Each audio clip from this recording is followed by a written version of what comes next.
আসসালামু আলাইকুম। অবস্থান করছি বাংলাদেশের একমাত্র বেওয়ারিশ চিকিৎসা ও পুনর্বাসন কেন্দ্রে, যেখানে রয়েছে প্রায় 123 জন বেওয়ারিশ মা বাবা। তাদের সাথে অ্যাড হতে যাচ্ছে আরো একজন বৃদ্ধ মা, যিনাকে কাজীর দেউরি এরিয়ায় কিছু অমানুষ কুলাঙ্গারের বাচ্চা, যারা দুনিয়াতে না জন্মালে ভালো হতো, আমরা এটাই মনে করি।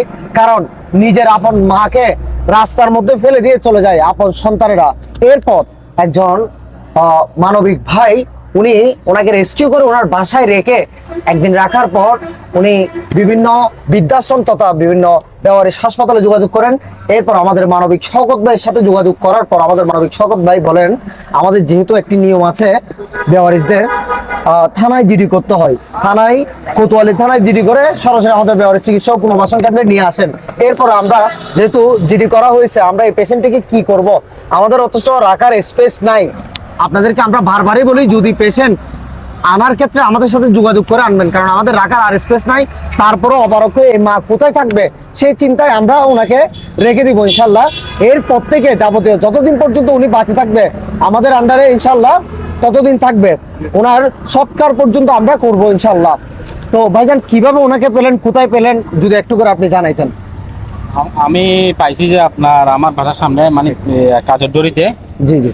তো মানে আমি বাসায় দোনা যাচ্ছি, আমাদের এলাকার মানুষ যেমন এই উনি এই আফাইটা ওনাকে বহুত দন্না ওনাকে মানে দন্না সহযোগিতা দন্না করছিল খানা দানা দিয়ে।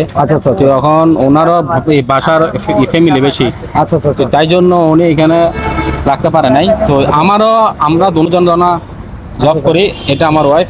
তো আমরাও জব করি, তো আমরা একটা চিন্তা করলাম, আমরা তো চাকরিতে থাকি, উনি থাকবে কোথায়। তো আমি বিবেচনা করে শওকত ভাইয়ের সাথে যোগাযোগ করে আমি এখানে আসলাম। যেমন শওকত ভাইয়ের সাথে আমাদের এখন আপনার কেমন লাগছে? ইনশাআল্লাহ ভালো লাগতেছে আমার থেকে ভালো লাগতেছে। এটাই, ধন্যবাদ। আসলে দেখেন, উনি একজন পথচারী মানুষ, ওনার মধ্যে মানুষত্ব আছে বিদায় উনি এই মাকে, এই বোনেরা ওনারা সহ রেস্কিউ করে ওনাদের বাসায় জায়গা দিয়ে, ওনাদের সারা দিনের ওনারা চাকরিজীবী, ওনাদের চাকরির ফাঁকে চাকরি থেকে ছুটি নিয়ে এই মাকে নিয়ে আসেন আমাদের এই পর্যন্ত। তো এখনো আমরা বুঝি সমাজের মধ্যে মনুষ্যত্ববান মানুষ অনেকে আছে। তো আবার আপনাদের কেমন লাগছে একজন ভালো কাজে শরীক হতে পেরে? ভালো লাগতেছে, খুব ভালো লাগছে, অবশ্যই ভালো লাগতেছে। কেন, ওনাকে আমি কালকে রাতে আমার বাসায় নিয়ে গেছি। এখন আমি চিন্তা করতেছি, আমি তো থাকি না, ওনাকে দেখবে কে? তা আমি ভাইয়ের নাম্বারটা নিছি আমার একটা স্যারের কাছ থেকে, ওনার কাছে যান। এখন আসছি, মানে ভাইয়ে যে গ্রহণ করছে এটা আমার অনেক ভালো লাগতেছে, অনেক খুশি লাগতেছে যে উনি আপনাদের কাছে একটা আশ্রয় পাচ্ছে, এটাই আমার খুশি লাগতেছে। বাংলাদেশে এই সকল বেওয়ারিশদের জন্য একটা হাসপাতাল হওয়া অতীব জরুরি, কি মনে করেন আপনারা? দেখেন, আজকে আমাদের এখানে সিট সংকট, সারা বাংলাদেশে এরকম অসংখ্য বেওয়ারিশ মা বাবা রয়েছে। তো তারা কই থাকবে?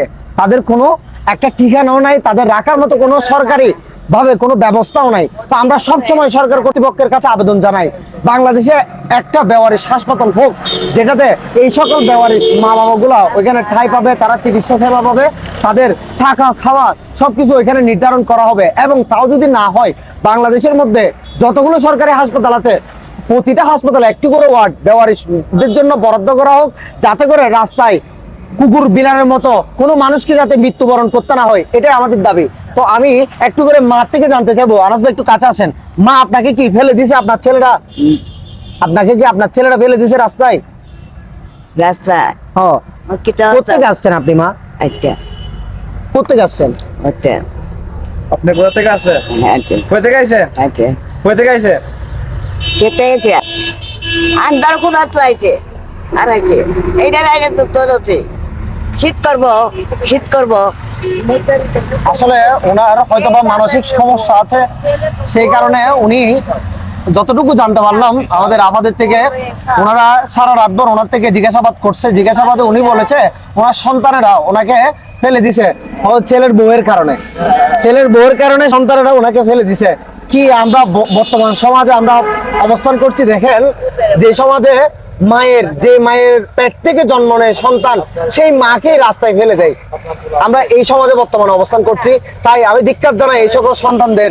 আপনারাও এই মাটির আশপাশ এরিয়ার মানুষ যেগুলো আছেন, যদি তার সন্তানদের চিনে থাকেন, আপনারা এলাকাবাসী তাদেরকে বয়কট করুন এবং তাদেরকে এই আইনের আওতায় নিয়ে আসুন, যাতে করে তাদের একটা ব্যবস্থা নেওয়া হয়। এই মাকে নিয়ে যাওয়া হোক, আবির নিয়ে যাও, তো সুমন নিয়ে যাও। তো আপনারা সকলে এই সকল ভিডিওগুলি শেয়ার করবেন এবং আপনারা আমাদের বেওয়ারিশ চিকিৎসক পুনর্বাসন কেন্দ্রে আসতে চাইলে আমাদের ঠিকানা হচ্ছে হাটহাজারী, বড়দিঘির 5 সুলতান নসরত শাহ জামে মসজিদের ঠিক অপোজিটে। আমাদের যোগাযোগ নম্বর হচ্ছে 01819832832।